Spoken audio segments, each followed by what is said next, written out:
An interesting complication that arises in the study of stereochemistry involves the naming of stereoisomers.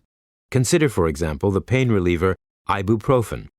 We saw in a previous tutorial that ibuprofen exists as a pair of stereoisomers. Because the two forms of ibuprofen are not superimposable, they are different compounds.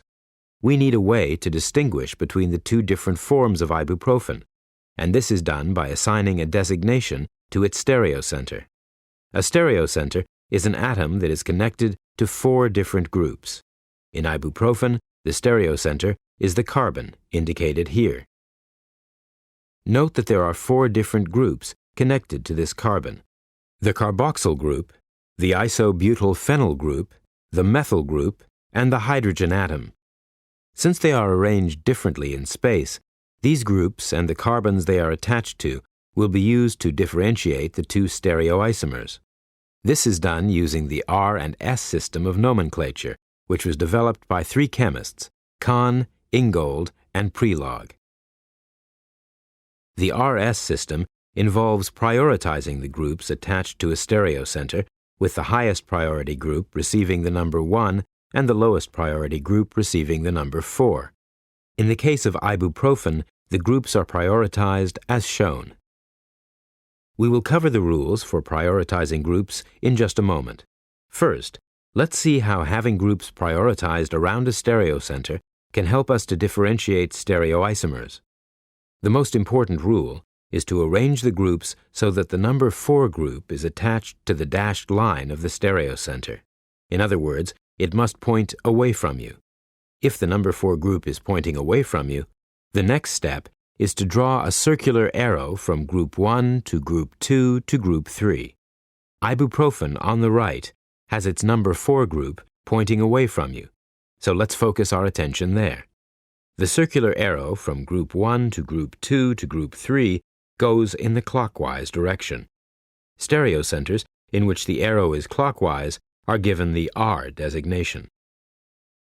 This stereoisomer of ibuprofen is called R-ibuprofen. The structure on the left is treated in a similar way. However, since its number 4 priority group is not pointing away from you, we must first place it there.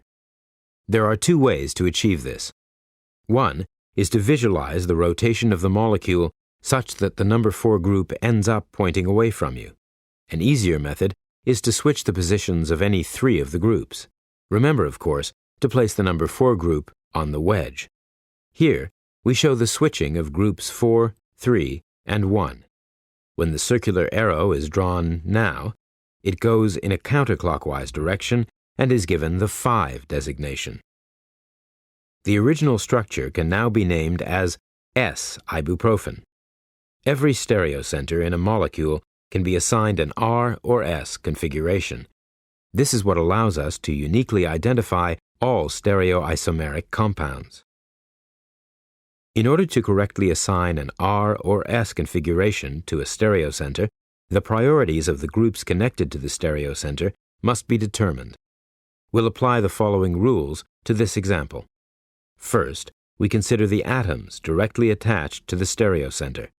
An atom with a greater mass will have higher priority.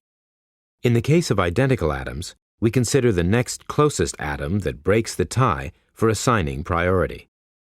The methyl group is attached to, at best, a hydrogen, which is lower in priority than the oxygens that come next in the other groups.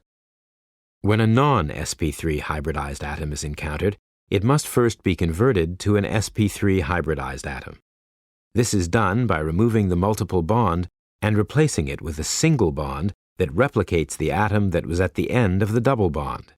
In this case, the pi bond of the double bond is removed and replaced with a single bond to oxygen. Now we can resolve the tie with the remaining 2 groups. The additional oxygen in the group on the right makes this group higher in priority than the group on the left. Now that you've seen how priorities are assigned, start the tutorial again and try to determine the priorities for ibuprofen. Then try the practice problems.